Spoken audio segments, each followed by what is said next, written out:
Recorded live at 4ZZZ Studios Brisbane on 102.1 FM and broadcast across Australia on the Community Radio Network. You're listening to Z Games. With 10 years experience and over 500 episodes, Z Games brings you the best in gaming news, reviews, community and culture. Want to reach out? Message us on Facebook at ZEVGamesAU.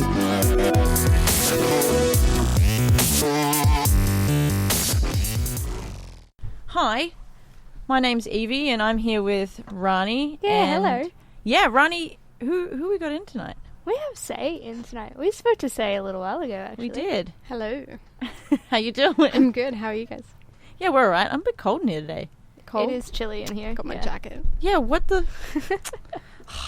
It's like, I don't understand, but it went from really hot to quite cold after all this rain so quickly.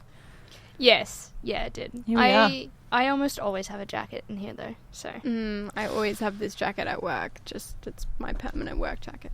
Oh, yeah. It's yeah, so no, cold actually... in that aircon. I actually... I always have a jacket when I'm on campus as well, because... This actually kind of runs in theme Yeah. with this evening, being we're going to be talking about women in games, and it's actually women run at a lower body temperature than men. Ah, interesting. Which Yeah, is I believe interesting. No, it's true. We actually run it, we're always a little colder than men. I can't stand being around my roommate. He is so, warm. I thought you were about to be like, I can't in stand the kitchen. I'll be, a meter away from him, and I can feel it. He radiates heat. It's It's like disgusting. I Me hate it. perpetually pushing my partner out of bed. I just imagine you be like, I can't be around my housemate. He's too hot all the time. Yeah, I'm just okay. I was very cautious about using that word, yeah. But yeah, we actually run at a lower body temperature, and men run at a higher body temperature, which is why women tend to be cold more often or not in places of business, because they obviously adjust the thermostat and the temperature, the aircon, everything to something they would be comfortable with. Until our hormones go all out of whack. Yeah. Which they do. Often, yes. That's not really an excuse, though, for our discomfort in general. Yeah, no. But No. still, it is interesting that we are colder more. Could also be because we're less hairy. I don't know. I always thought it was Oh, yeah, that's true. magnesium deficiency. My hands get really cold, but the rest of my body's okay. I think normally Okay. when it's your extremities, it's a circulation thing. Oh. I know that I can run hot because of my condition. But that's Of your about it. hotness, yeah. Yeah, yeah. Your hotness out. condition. Sometimes my temperature is slightly above because my body is just on overdrive all the time. Oh, okay. Yeah.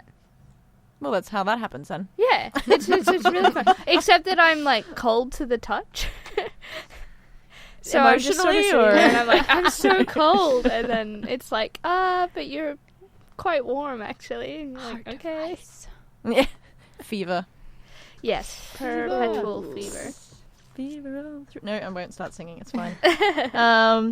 So, last time we spoke to you, you were a humble little student, soon to be graduating, and now you're with the big guns. I am. Yeah, what are you doing now? I have just finished my first month and a half working at Snapchat. I am the new game producer. Woo woo! Yeah. Mm-hmm. Woo. Yeah, doing a little jive over here. That's awesome. I'm so excited, and I was super excited when I found out, because I thought you are the perfect candidate to come onto the show and talk about this women in games and what you're doing, and maybe what we can do as women together in the industry, talking about games, making games, being in games, making music, everything gaming related, really. Absolutely. Yeah, speaking of gaming related things, let's listen to the news this week.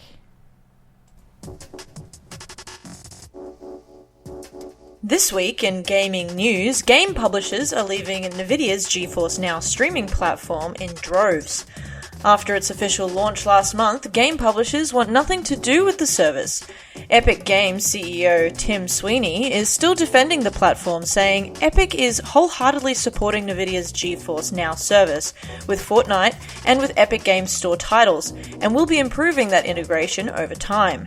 Tim Sweeney believes that Nvidia is helping move the games industry towards a healthier state, and implores other games companies to support this change. NVIDIA's GeForce Now service is unlike Google Stadia or PlayStation Now in that it integrates with your Steam or Epic Games Store accounts and streams games you already own, and GeForce enables you the hardware to play those games on a smartphone or a laptop. The only issue is that NVIDIA doesn't have a list of games that it supports, so it's hard to know what's available, and it's also hard to know how many publishers are leaving the streaming service. Companies that have left are Blizzard, Square Enix, Capcom, and Bethesda. Many companies have remained silent after the fact. Speculation is still up in the air around why. Raphael van Lierop, director of The Long Dark, wrote on Twitter, "Please take your complaints to them and not us. Devs should have control where their games exist." FIFA players can now train by putting a chip in their boots. A collaboration with Adidas, EA, and Google has resulted in using technology that tracks your real-world exercise and reflects it in a game. By inserting a chip into the insole of a pair of football boots, the device will track all the activity, and when you sync that data with FIFA Ultimate Team Mobile, players will be able to use the information to train their virtual players. This tech isn't new by any means. Nintendo tried this before with the Poke Walker back in 2010 for the Nintendo DS, as well as this being similar technology to your fitness tracker. Adidas and FIFA version dropped yesterday. If you'd like to have a look, check out the Zed Games Facebook page at ZedGamesAU. The ACCC, Australian Competition and Consumer Commission, has warned game players and their parents to be mindful of an increase in video game scams. There has been over 7% increase in reports to ScamWatch last year from Aussie game players under the age of 25.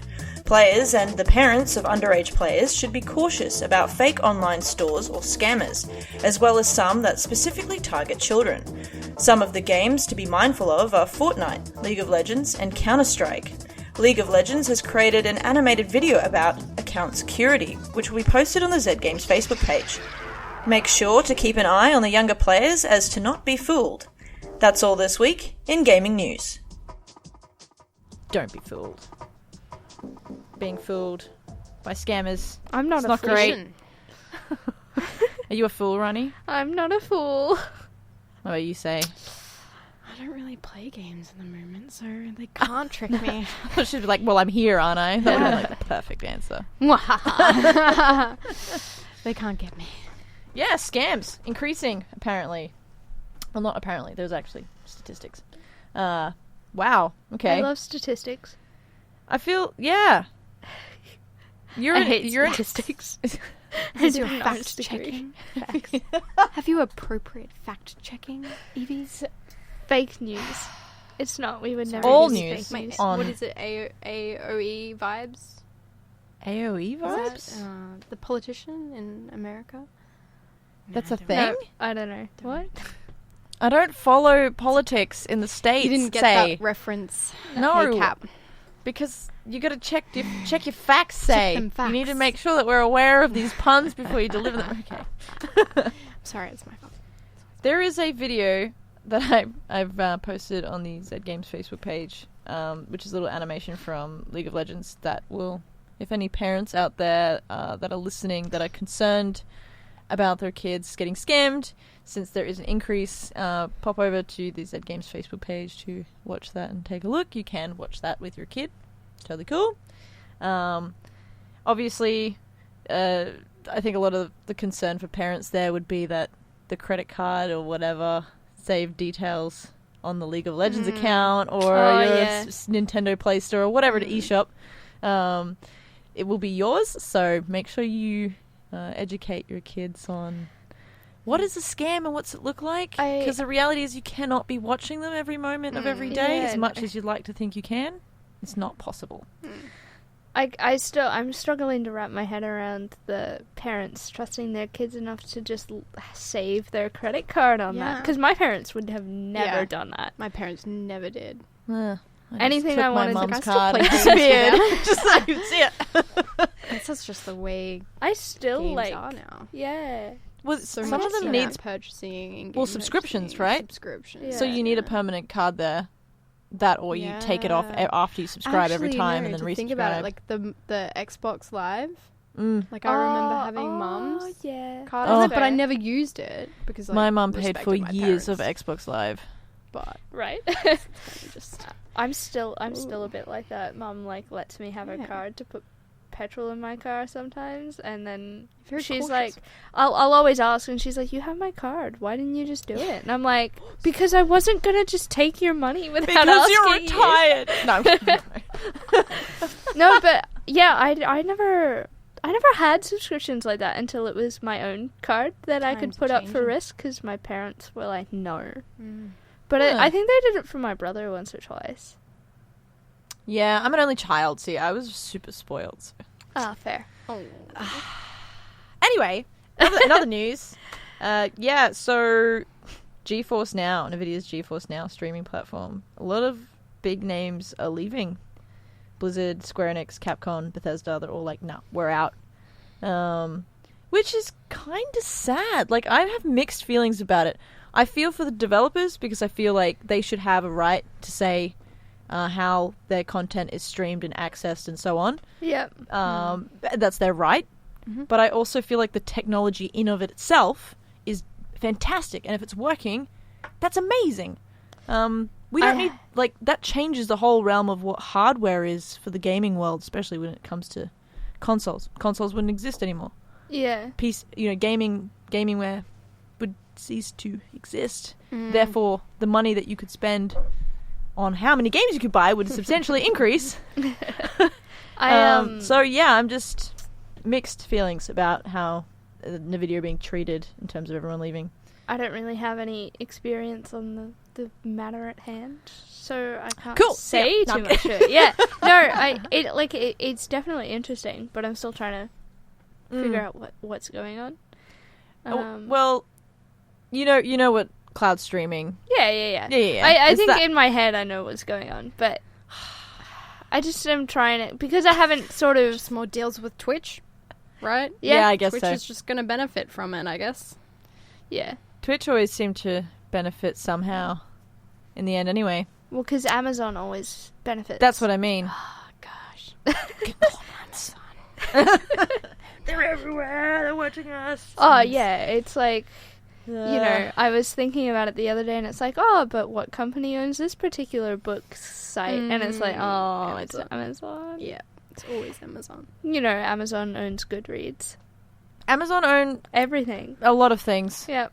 It's a multi-billion-dollar company, so Well, because we were breaking down, like, why Goodreads didn't have links to Amazon when it was obvious that Goodreads was owned by them, and then we looked to where they did have their links, and we were like, oh, wait, they're owned by Amazon.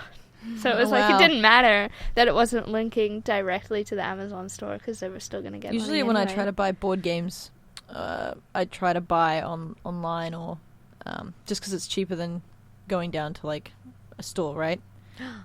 Support your local Support your shops. local I am shop. quite poor, Easy. so that's unlikely. Yeah, but anyway, I get that.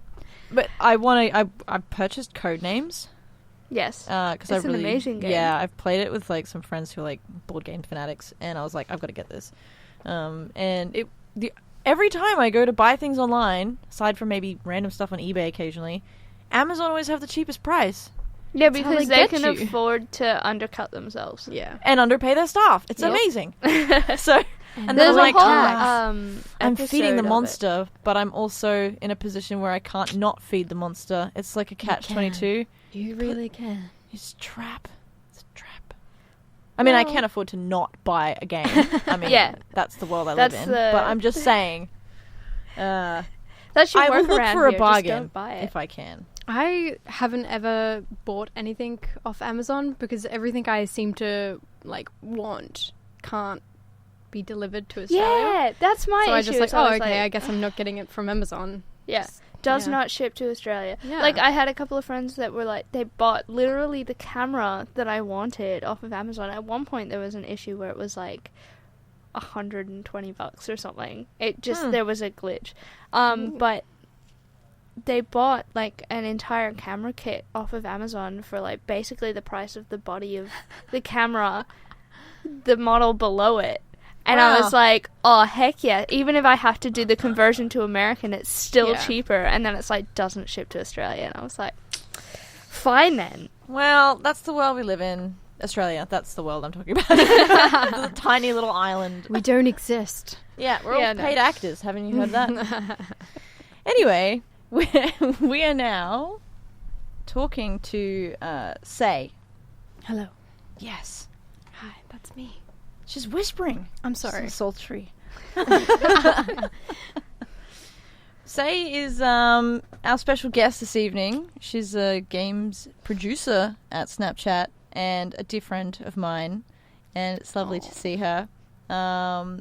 Today, the theme is celebrating women in games, and I've been doing a little bit of research coming up to today because International Women's Day was just on Sunday. Yeah, on Sunday, and I've always gone to International Women's Day breakfast for the UN, which is always at the Brisbane Convention Centre, and I believe that they spend a whole week sort of touring around Australia. And I'm always really motivated by what other women are doing in their respective fields. And the games industry is a really tough field for women. Not that it's a competition by any means, but it is pretty rough, and it is a very male-dominated industry. And I was just looking at some of the statistics from E3, and 21% of the presenters at E3 2019 were female. So 79% were male, which surprises me, actually. I would have thought it was less than that. Less women than that. So, and over the course of 4 years, video game protagonist featured in games slowly has been... It's always been less than 10% female. And everything's been slowly moving towards multiple options, which is fantastic, right? Because it's not so much about what kind of protagonist the designer wants, but also creating that sort of customization feel for players where they can go, yeah, I want to play as a female or a male or non-binary or genderqueer, whatever. To be able to do that, that's awesome. So I think we're moving in the right direction. But what do you think, Say? What do you think about? How do you feel about the representation of women? I feel like it is getting better. We still have a long way to go, but I think developers are definitely making more of a conscious effort, right? With having multiple choice, they're definitely thinking about their audiences and players want to see themselves in these games, right? And at the moment, that's the best way that they can do this. Yeah.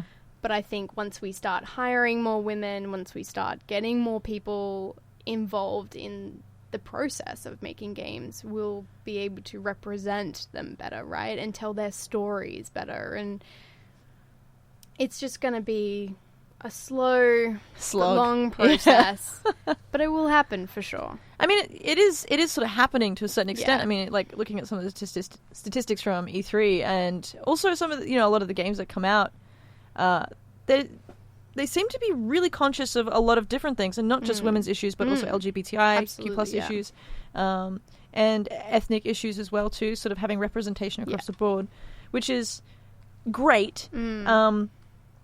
But also, the reality is that there's still a lot of white, straight male developers. And when white, straight male developers are creating content, whether that's them trying to be inclusive or not, they can maybe make some bad choices by misrepresenting a community. And that's why it's, as soon as we have those people more involved in the process, it's just going to get better, right? Yeah, of course. Yeah.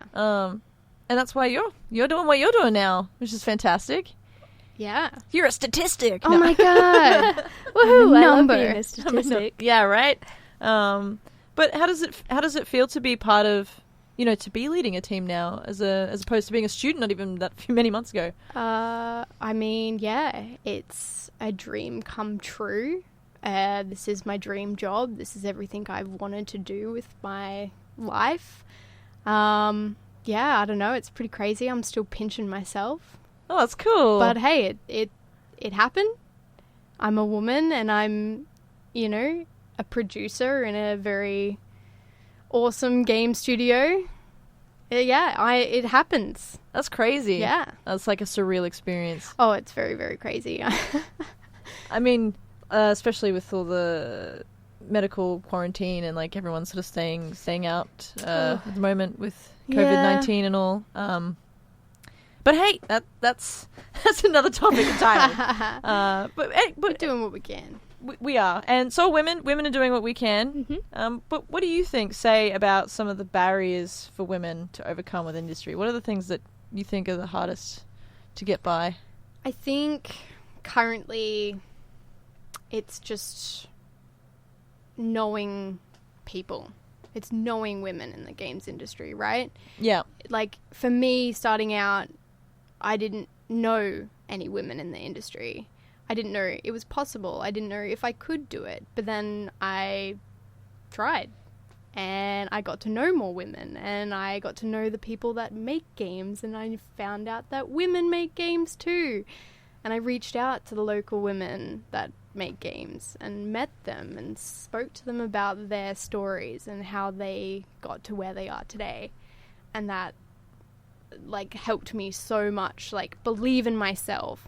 So I think it's bridging those gaps, like being able to find people to talk to and find guidance and support, and to just like have role models like to look up to and like see like, oh my god, there's a woman making games. I want to be that person. I want to be a woman making games. And that for me is like my most important thing. And then I guess it's fear of like those who fear change. Those who fear what they don't know.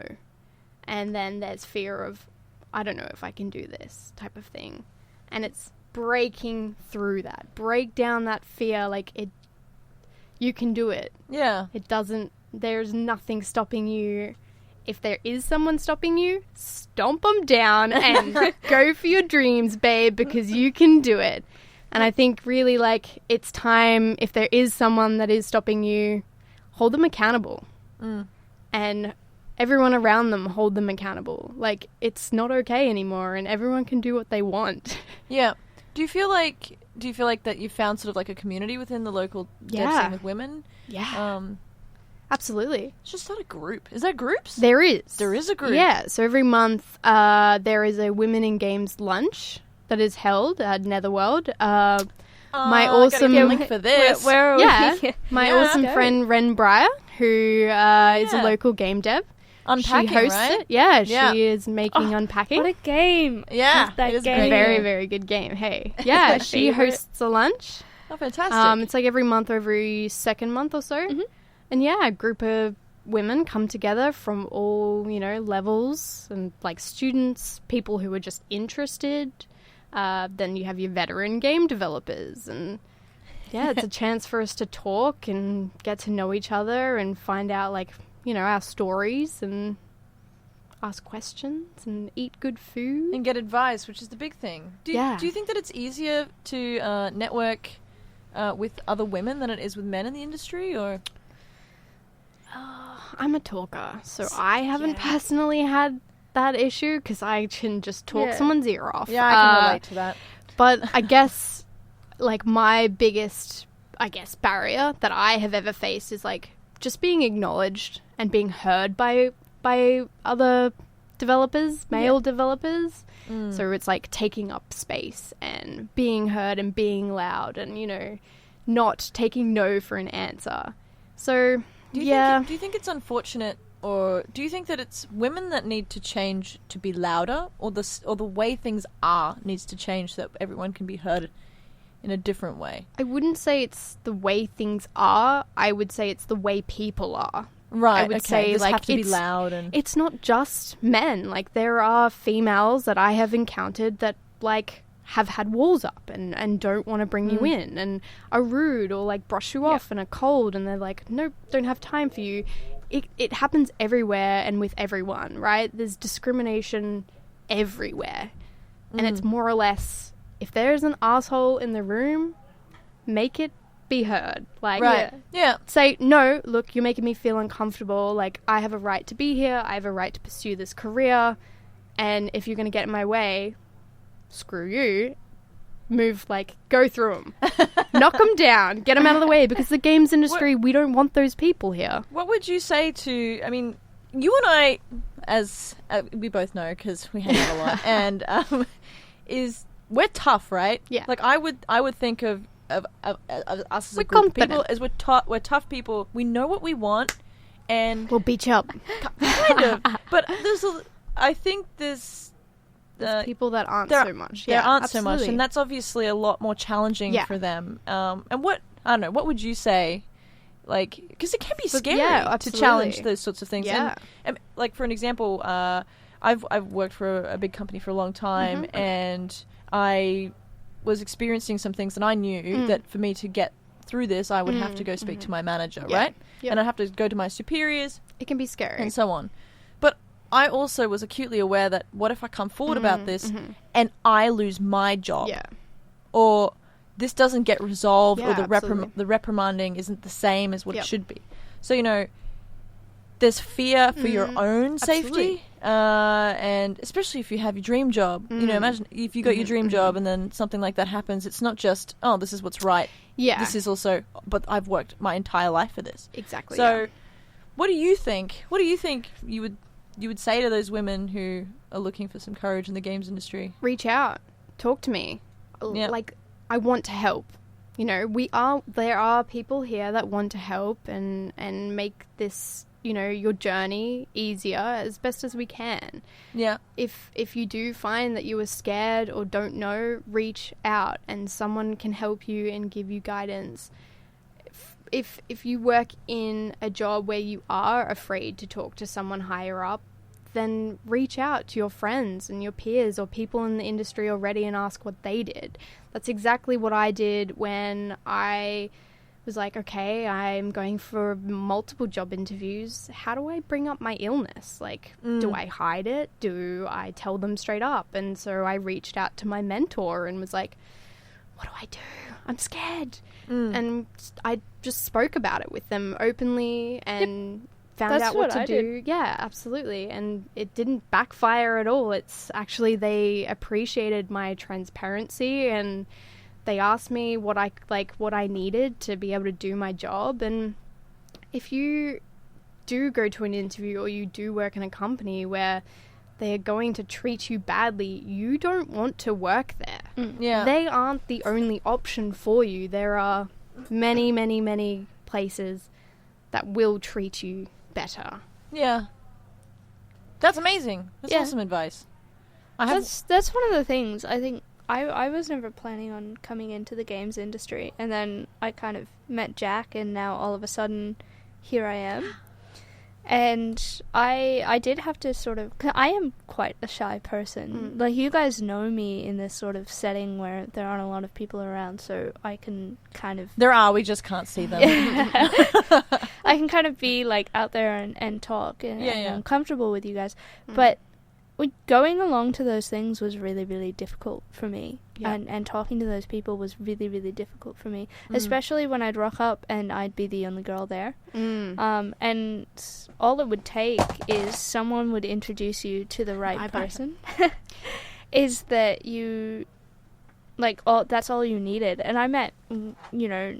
There are always people in those groups that are going to introduce themselves to you as well. Yeah. So if you just show up, that's the step you have to make. You Yeah, have to absolutely. show up and you have to sit yourself down and Find a buddy. Yep. Take a buddy with you. That's always been my strat, is take someone with you and you can then always, like, you know, bounce off each other. And then if you kind of have like a bit of social anxiety like I do, you can step away with them for a moment and Yeah. take a breather and cool down and sort of just like Reset, readjust. reset, and then Yeah. again go and talk someone. And yeah, I do it's have... helpful if your buddy is an extrovert. If you are introverted. Oh, there you go. absolutely. Or a switch. Yeah. Yep. Someone who can do both. Oh, I was thinking of a Nintendo Switch. I was like, that's a great solution. Or that. Yeah, just everyone just loves take a playing game and play it and see who wants to know about what you're doing. If you are going into the games industry and you are making games, have something on your phone that you can show people. People love that. People love talking about games and playing games. Or just push your Good game in front of them and icebreaker. don't say anything. Play it, Look play at the it, game. play it. No. Wait.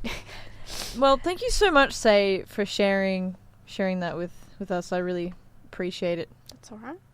I'm really enjoying the conversation about women and celebrating women in games. And I would also really like to talk to Rani about women in music as well.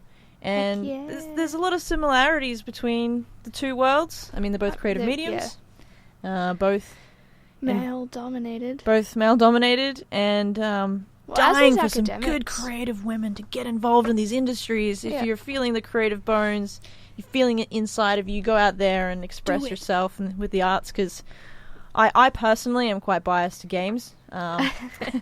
Only because I feel that it's such a multi-layered, multifaceted medium that's ever-changing and ever-growing. And music is a medium that is just auditory. It's something that you cannot see, you cannot touch, and it's its own unique creative space.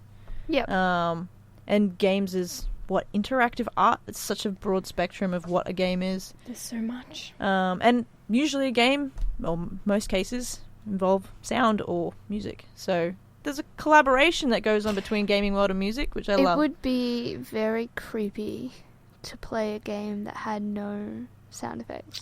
Like watching a movie without any music. Absolutely. Many game jams. I feel like a lot of people who couldn't listen to this show would also have that experience. There's actually an award for games with no sound in one of the game jams that I usually do, and it's like games in space or something.